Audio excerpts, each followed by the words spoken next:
Welcome to The Graveyard Shift, the podcast where anything goes, as long as there's a good story to tell. Join Todd, Matt, Jimmy, and Gary as they bust myths and share advice that hopefully isn't terrible.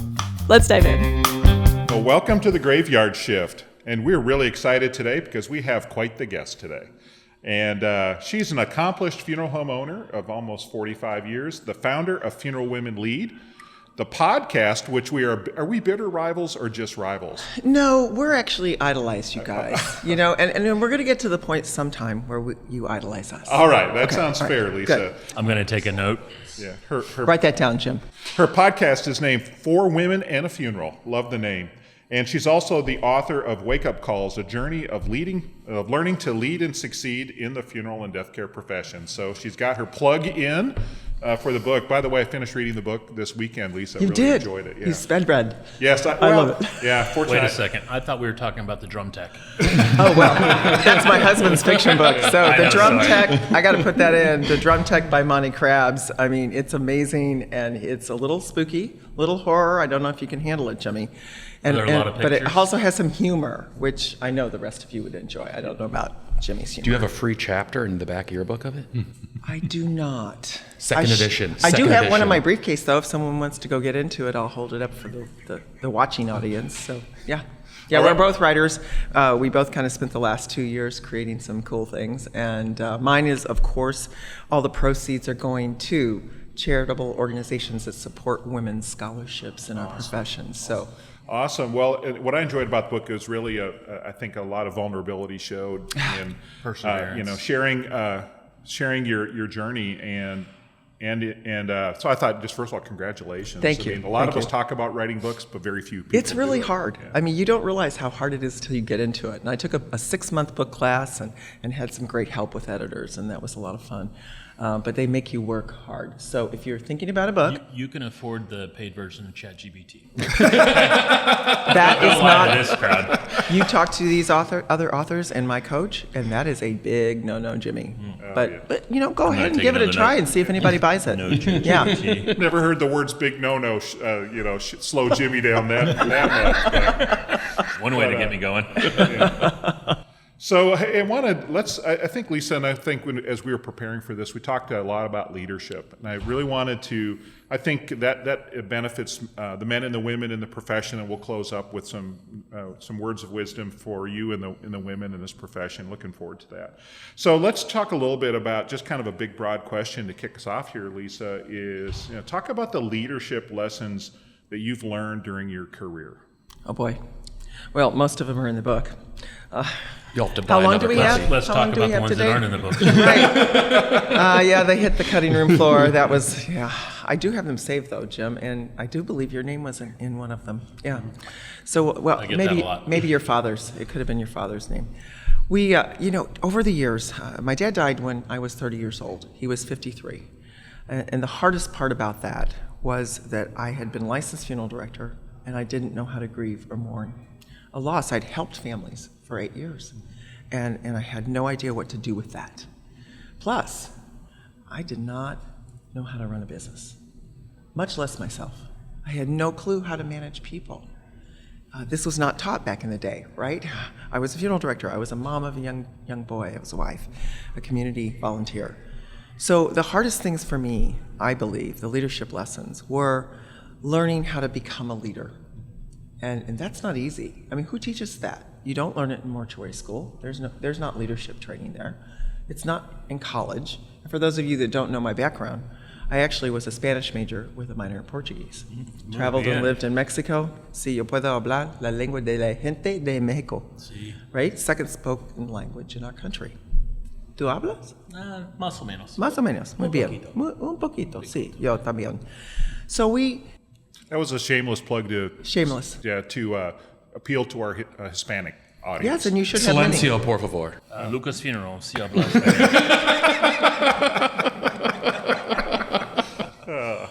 Para todos que necesitan, ¿verdad? All right, for those Mucho that really... dinero. Mucho dinero. Oh, it's very expensive. It comes in English and Spanish. Yeah. It does. Jimmy comes in English and Spanish. I love I'm in that. other. I love that. But becoming a leader is not something we know how to do. So over the years, and a lot of the lessons are in my book, I had a lot of failures, guys. I mean, I bombed big time. We have in the St. Louis market a number of unions. And I realized after the first attempt to unionize the embalmers and the funeral directors at Baue's that we were not paying attention to our employees. We weren't caring for them in the right ways. And that was my fault. I mean, when you're the leader, you gotta look here, right? Inside, you point at yourself. These lessons were brutal. I mean, I had a manager tell people, here's a dime, go call somebody who cares, right? Back then it was a get dime. that from Gary? The problem is it costs more to make a call than a dime. just a bit. So, horror stories of being a funeral homeowner. So, the day after Thanksgiving, he tells me that he's splitting from his wife, and his girlfriend is his administrative assistant. Okay, so now think about the HR complications. And then on Monday, I get a letter from the union, and there was a union petition filed. And what I found is you can't go and talk to your staff about what's going on, why do you want to do this? Because you can't try to persuade them in any way. But I did have some people share with me and says, you know what, we're not being treated well. We don't feel like you care. You care, the company cares, the managers care. And so that was a big wake-up call for me. And I said, well, we have to do better. We did not unionize. We were very blessed that the majority of the staff at Baue's believed that we were going to change, and they wanted to be part of that change, and we didn't need the unions in. They can be great in some large companies, but we were not a large company. And you also, there's some things you can't do. Like if you want to take care of cosmetics, at the last minute you have to call in a union embalmer, even if it's after hours when a family comes in for first viewing. And that's kind of tough when you can do cosmetics yourself, right? But they wouldn't let you do that. So our people came around and we started working on growing ourselves as leaders. It had to start with me first. I joined this organization called the Leaders Network. You might remember a guy named Larry Beeson. John Horan was one of your guests not too long ago. They brought us together in Denver, Colorado and said, we're going to teach you leadership, and here's how. And we read books like John Maxwell's 21 Irrefutable Laws of Leadership. We got into The Ideal Team Player from Patrick Lencioni, The Advantage, all kinds of other books we read together. We studied best practices. We went out in the world of funeral service and outside of funeral service to the Ritz-Carlton and other companies to learn from them how to be better leaders of our business and how to help grow leaders at all levels. So that was really beneficial, and that was probably the biggest lesson I learned, besides the fact that I thought, as a funeral home owner and cemetery and crematory and pet business and flower shop, all that stuff, right, that the focus was taking care of our customer, number one priority. Yeah. True? Not true? No. I had it backwards, and I was focused on the customer, also profit, also operations, also community volunteering. And guess what happened? I totally had it wrong.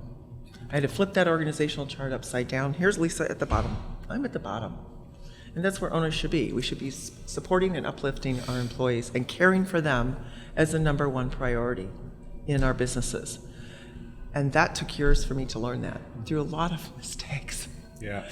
And I overtrusted people too. I have a pretty big heart. Most of you don't get to see it very often, right? That's true. It's true. I was raised by a very hard German family, that hard driving, and you just there's no tears in funeral service, there's no crying at funerals, right? And so you have to tough it up, and that's how I thought I should be as a person, as a leader, that I should be tough, right? Well, tough does not apply to caring. It's like the polar opposite. You can be tough inside, but you have to show your people that you truly care for them. People don't care how much you know until they know how much you care. That's right. Great quote. I bet Thank that's you. yours, That's right? Jimmy Lucas. Is it? Yeah. Pretty sure I read that Do you have somewhere. something I could write down on? Yes. I'm going to take a note for you, man. Again, Would you? Write that down. So, Unquote. And Lisa, when you were going through your journey, I mean, it sounds like first you had to commit to changing yourself. I did. And then you moved on to teaching leadership at all levels in your funeral home. What did that look like? We did. And so I realized, I'm not a perfect leader, never will be. We're all still continuously learning to improve ourselves. I know Jim's got a long way to go, right? We're going to pick on him today. more than most. It's Yeah. Jimmy. We'll just pause for a minute and we'll run Right. the online poll. Always right about now. me, isn't it? Yeah, there it is. Want it to be right. There's no Jimmy without me. Exactly. Thanks for acknowledging that. So, well, learning to be a leader, of course, takes a lot of work, but you have to share what you're learning. So I took all of that I was learning from the Leaders Network and the books I was reading, and we started reading together. We started talking about leadership. I brought leaders in, other teachers and trainers, Larry Beeson being one of them, Marguerite Ham with Igniting Success came in, and we started teaching leadership. And I said, let's do more. We have to do more. So we started Baue University. And every person who came into our company had the opportunity to grow themselves as a leader from day one. We had a 30-day, 90-day, 180-day, all the way through the years, right? Their first year of employment is very critical. Write that down, Jim. Jimmy, yes, Me, please. thank you. Me, Jim, Yeah. me. Thanks, Liz. Right, yeah. I'll get this. By the end of the podcast, I'll go, Jim, me. Yeah. We'll see. We'll see. Right. So it doesn't matter what their role was, right? Whether they're a receptionist, whether they're a frontline administrator, whether they're a greeter, whether they work in the cemetery, every one of our employees, we felt it was important for them to grow as a leader. So we read books together. We did some training together. We brought in trainers. And we also did some 360s. Yeah, so because that's an interesting concept, the 360-degree It's hard. view. Yeah, what's that like? I mean, what was it like for you to get direct feedback, and then what was it like for your key leaders? Right, it was pretty brutal. So being an authentic leader is looking at yourself first in the mirror, right? You might want to write that down, Jimmy. I've already mastered that one. Go ahead. Good. Looking in the mirror is not easy. Comes down to It's in the book. Right, so we did this anonymous survey thing, right, which a lot of people are like, oh no, it's really not anonymous. Lisa's going to see it, my manager's going to see it. So no, we did it, outsourced it, so no one really saw who. And we asked for some brutal honesty to tell us how we were doing, how I was doing as the owner, how I was doing as their supervisor. Some people are hesitant to tell you to your face, and I wanted to hear the brutal truth, right? So we have to face those brutal facts. Ah, gosh, who is that from? What book is that from, guys? Well, the Tell the Kind Truth is Pat Lencioni. Right, but facing the brutal facts. Good bringing it out of the Right. So think about Good to Great. You know who that? Yeah. Yeah. Right. Jim Collins. Yeah. So facing those brutal facts of that I was not a great leader. That some of my leaders needed to change as well. So we started working on that, and then we started growing everybody else, and that's how you replace yourself too. Mm-hmm. We can't do it all by ourselves. As our businesses grow, you guys are from sizable businesses. We were serving well over 2,500 families when I retired. You with this epiphany, where were you? We were location-wise, how many staff? So, where was it? Yeah, so when Dad died, we were around 350 families a year. Okay. We did not, and 3 months before he died, he bought his partner out in the cemetery. And I know Gary and I could sit here and talk about cemeteries, and it was a disaster. It's in the book. It was a financial disaster, and Daddy, being a great leader and a great businessman, but he also wanted to take care of his family. He moved some life insurance money into his personal estate, and I had nothing to pay off debt with when he died. And cemeteries take time to grow profitably, and there were a lot of promises. Like on a balance sheet, I learned how to read balance sheets really fast. There was this thing called deferred marker payables. You ever heard of that? Yeah. So that's when you don't have the marker installed yet, but you still have to buy it and put it in. But somebody over here has already paid you for that marker. So I thought, oh, they're in storage with, one of the companies, Matthews, not in storage, had not been produced. And in Missouri at the time, we had no trusting laws for memorialization markers or mausoleums. So all these people had pre-purchased mausoleums, lawn crypts, markers. Wow. There was about maybe $850,000 of them dollars in there that we had no money. I said, well, where's the money? So the money wasn't there. The funeral home company carried that cemetery for many, many years. I went to my mom and I said, I really don't know how to do this, but I'm going to go find out. I went and started going to the American Cemetery Association meetings, ICCF and now ICCFA, and learning how a cemetery should run profitably. And if it wasn't for guys like the Freitags and his predecessors that helped mentor me, I wouldn't have had a clue, and some of my team, how a cemetery could run profitably. So now it's in great shape, and it's still serving families, and everything's paid for, and everything's trusted, as it should be. And in addition to endowed care, we also have trusts for all those other things. So yes, that's quite the journey and quite the. It was pretty scary. Lifetime of life lessons. Yeah. How do you know those markers still being fulfilled? Like you I still think have one or two left. Well, you can't, you know. All these years later. There might be a few, but that was, over 40 years ago. Well, let's talk about how long. Not everybody wants to put that marker in the ground right away. Yeah. Sometimes they want to wait, or they're like, well, what if I get divorced? And my wife's name is already on that marker. How do I get it off? Well, it's solid bronze. You can't. You have to replace it. So, yeah.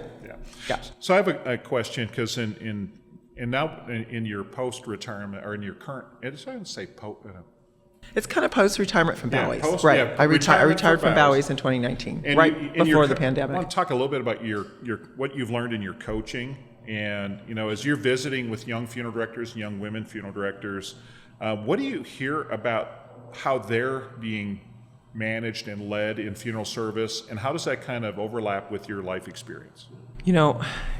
As a young funeral director, I was priests thought I were flight attendants or a receptionist, or you'd answer the phone on a death call and they say, I'd like to speak to a funeral director, and you are one, right? You go to help a friend down the other side of the city and drive a hearse in their funeral, and bring my hearse over there, and they wouldn't let me drive a hearse because women didn't drive hearses back then. So yeah, there was some crazy stuff. These young women, that's why we started Funeral Women Lead. That's why I started to become a coach. I reached out to some women that I knew were struggling, and they told me as they wanted to become an owner someday, and they didn't know how to get there. And I thought, well, I was an owner and I had no idea what I was doing. So all the lessons that I learned, maybe I can help teach them. So after the pandemic, when I retired, I realized there were a lot of women in need. And I just kind of threw it out there, did a little marketing, see what, how you throw things up on the wall. And sometimes they stick, right? So that stuck. And these young women are telling me stories that I heard from other women back in my generation. They weren't being supported financially. Their pay was less than the men's. They were experienced, some of them, unfortunately, sexual harassment, or being told you'll never get there because you're a woman. Or, hey, don't bother having children while you're in this profession because you won't be supported and you'll never get to the top if you have kids. I thought, wait a minute, I'm nursing my babies in the funeral home, right? I'm schlepping them around. I've got them in a little sack. I'm going in to see families for visitations. Families don't care. Matt, They're did just you glad nurse you're your there. babies while you were? Did you nurse your babies, Matt? Tried. Did you? That's How'd that awkward. go? Not well. Yeah, probably not. Bad touch. What about you, Jimmy? Did you nurse? I tried. Yeah? Yeah. Went better. Yeah.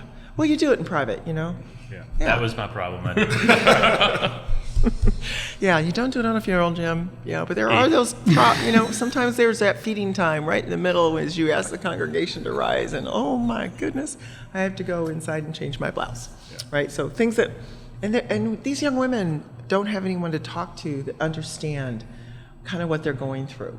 Waddling down the aisle when you're 8 months pregnant, right? And you can't lift anymore, you can't be in the embalming room, and you're trying to help families. The lack of understanding, the lack of compassion and care. I just talked to a young woman today here at NFDA who said, this work is hard. I said, yes, it is. It is hard. I said, do you feel supported? She goes, no. She goes, I don't feel supported. And she's with other women, and sometimes other women don't support other women, right? So we got to fix that. Yeah. So there's some coaching you can do and leadership training, but the biggest thing women need today are their self-confidence improvement. They, you've heard about imposter syndrome, all those things. They don't feel like inside that they can do it. And so I believe we're losing them. Yeah. And those were, that was a lot of your self-talk early in your career. Oh, it was. And scary. And I read it in the book. So Yes, it did. And so, so what do you share with women who are doubting their belonging in this profession? Well, find yourself a good mentor and a good coach. I believe, and surround yourself with people who believe in supporting you, and work on yourself. I found in my coaching that there was a lot of life coaching needs. So at the Funeral Women Lead, we have a leadership academy, and it's being run by a licensed professional counselor. Because as you start coaching people, you find out, like Jimmy has really incessant personal needs he needs to fix, right? And I can't. Different Jimmy. I can't fix it. There's no me in that, Jimmy, right? They call my dad Jim. Yeah, do they? Okay, all right, man. Yeah, well, each of us have our own insecurities. They come from our life experiences. They come from just, some of it's genetics, some of it, there's some depression. We know there's burnout going on in our profession. So we have to pay attention to that as owners and leaders and recognize that. And they don't feel that that's being recognized. And so I say, speak louder. Speak louder, share your thoughts, share your feelings, and it's okay to cry in funeral service. It's okay to go to your boss, your manager, and say, I'm not fulfilled here. I'm not feeling supported here. So we're teaching them to speak up, which isn't easy because they're scared. Yeah. They're scared they're going to lose their jobs. So what happens is they gracefully just exit. Like Gallup is reporting right now a 21% engagement level worldwide in the workplace. So think about that. If only 21% of your employees are really engaged, right? Feeling cared for, being mentored, being coached, being trained, and being developed. Because that's the keys, all the keys to engagement. And being praised, right? Hopefully you're praising them every day and doing good things and finding things that they're doing well. That's culture. And I think It is all culture. of it is based on culture in the funeral home. And my grandmother was licensed back in the 60s. And I was kind of raised by women, and our leadership team amongst our locations is mostly made up of women. And it's about culture. If you don't have culture, then it's for not just for women in funeral service, but all of your coworkers. All of them. You work I with. agree. So, Creating a culture where people feel comfortable coming to you. And, that's kind of hard because we're scary. As owners, they look at us no matter how warm and friendly we are, and we show them we are. They still feel you're a scary guy, man. I get that. that is scary. Yeah. And he has a great smile. But if you can't see it, if you're listening to this podcast, all right, great. It's sort of scary. Look at the smile. Yeah. Yeah. He's Or laughing. demonic. Yeah. Or demonic. Well, your eyes smile. Put your leather mask Yeah, back. there Gary, I didn't realize you still had all your teeth. Wow. Most of them. Wait, can we see? Yes. So Lisa, when we were preparing for this, and we talked about the profession.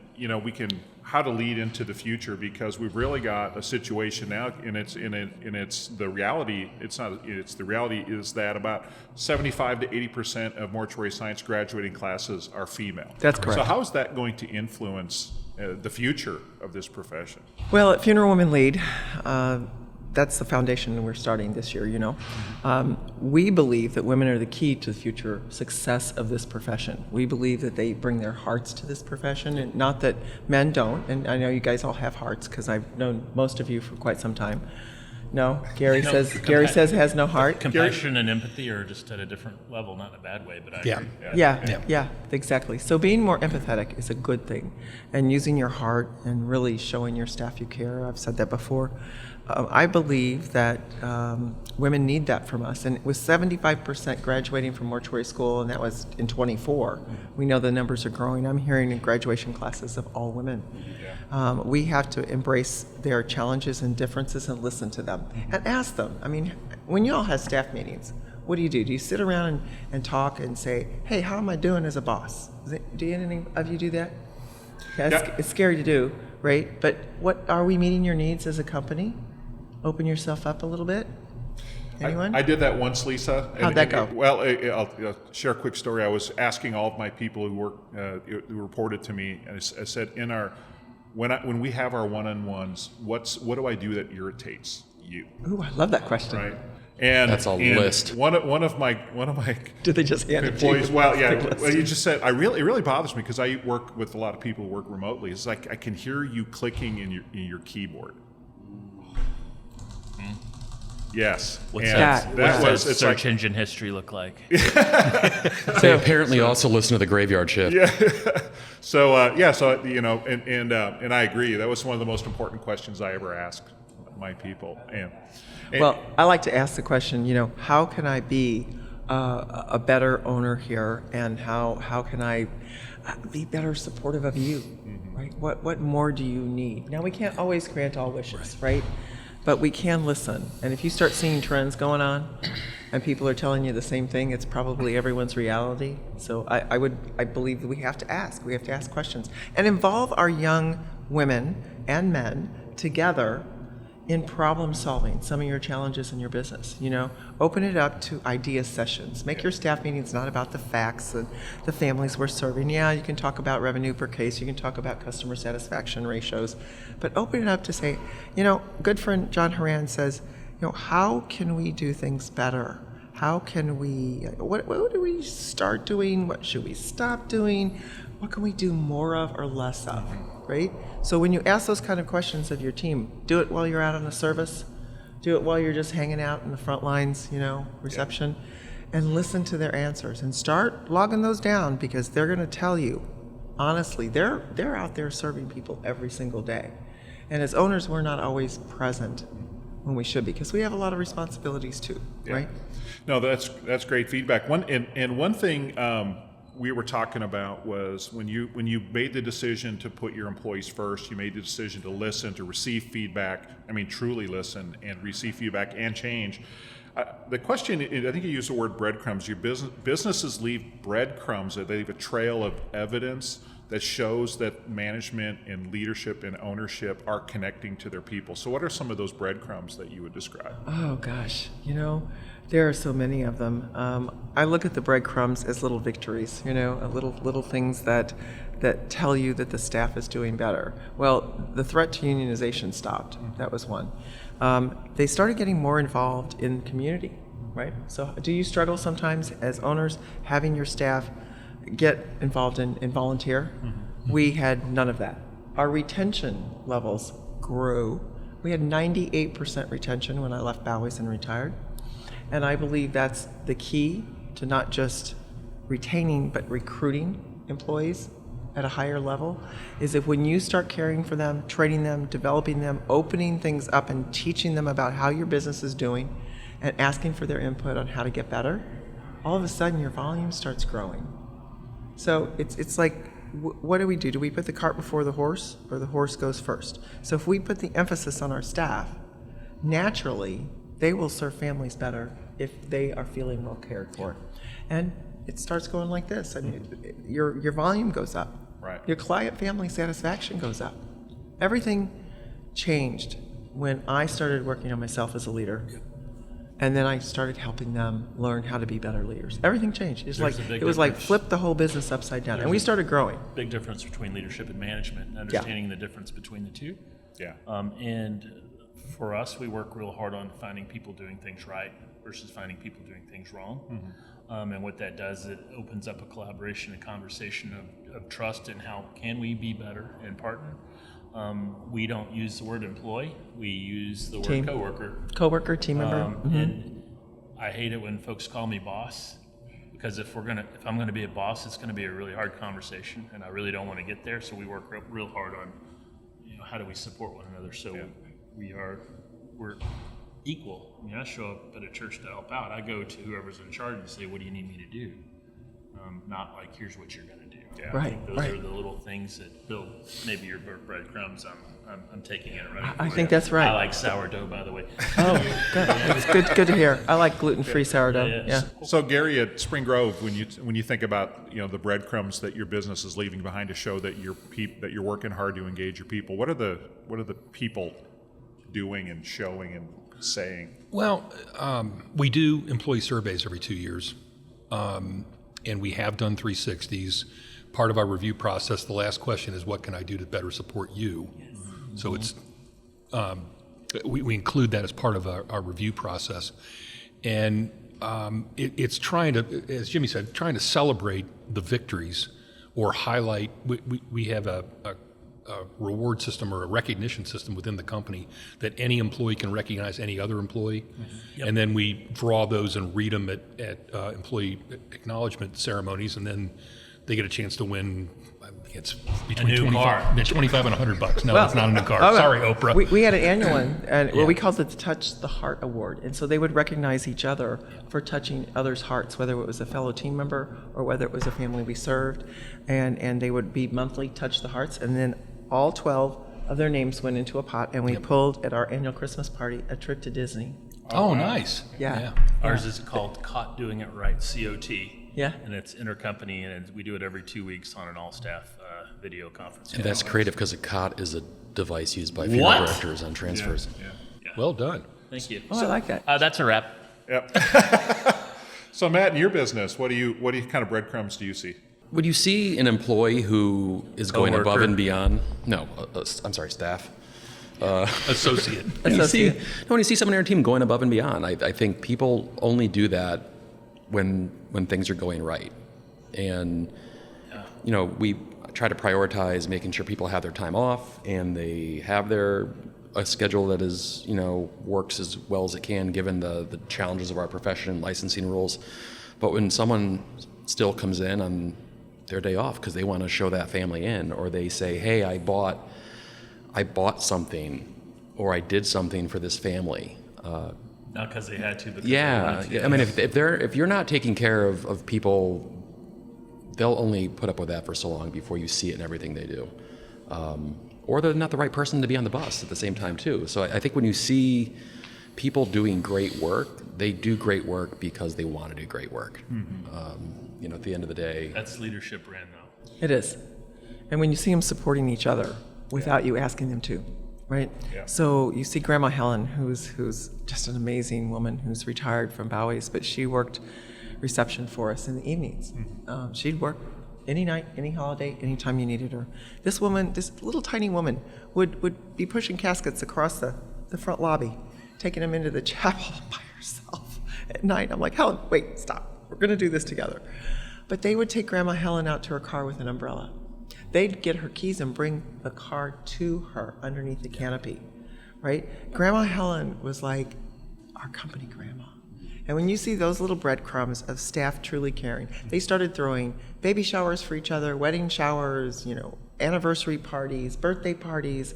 They decorate somebody's cubicle or their car, right? So that's when you know you've done something well, that they're starting to support each other as much as you are trying to support them. I think that's a key thing in our business. What we found is when our employees started, number one, guarding the culture, and then number two, promoting the culture on their own. And when they can do those two things, it becomes the process of figuring out who's on the bus. People start to figure out who deserves to be on the bus, and if they don't fit on the bus themselves. Oh, yeah. They can be brutal. I mean, if they don't fit, they're going to make their lives miserable, aren't they? Mm-hmm. And they'll finally weed out the people they don't think is a good fit for our culture. I love that. They also will promote and speak about you and help you find new employees. Exactly. They'll go back to all their classmates, everybody else that they graduated from, and they'll bring you new team members. Some of the best new team members are exactly that. Other coworkers are saying, hey, I worked with this person when I was here. Mm-hmm. They're looking for a job. I think they'd be a good fit. What a compliment that is. Yeah, that's a great compliment. Hey, so let's turn the discussion a little bit here to Funeral Women Lead. Sure. What was the vision behind that, and how has it changed over the years? Well, when you're one person, right, and your coaching company is doing really well, but you're coaching so many people that you realize I can't help them all. Do you wear a cape? I don't wear a cape, no. But I will tell you a little story. Something like the word league, you would think you would have. League.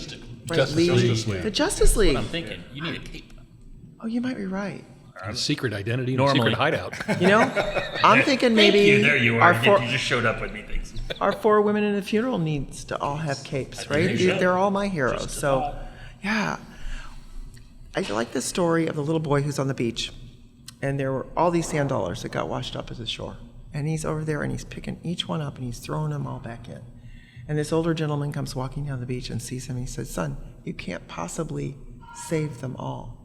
And he looks up at this man, and he just says, well, if I made a difference in one of their lives today, then I've done my job. Mm-hmm. So that's how I felt as a personal coach to a lot of these young women in business. However, there's thousands and thousands and hundreds of thousands of young women out there now today coming out of mortuary school, coming into all the supplier areas as well, and they're seeking mentorship, seeking coaching, and I'm one person. So I said, what can we do? So I got together with a group of friends, actually here in Chicago, Melissa Posey-Luce, who's with Security National Life now. She's a funeral director coming out of her family business. She used to be with NFDA.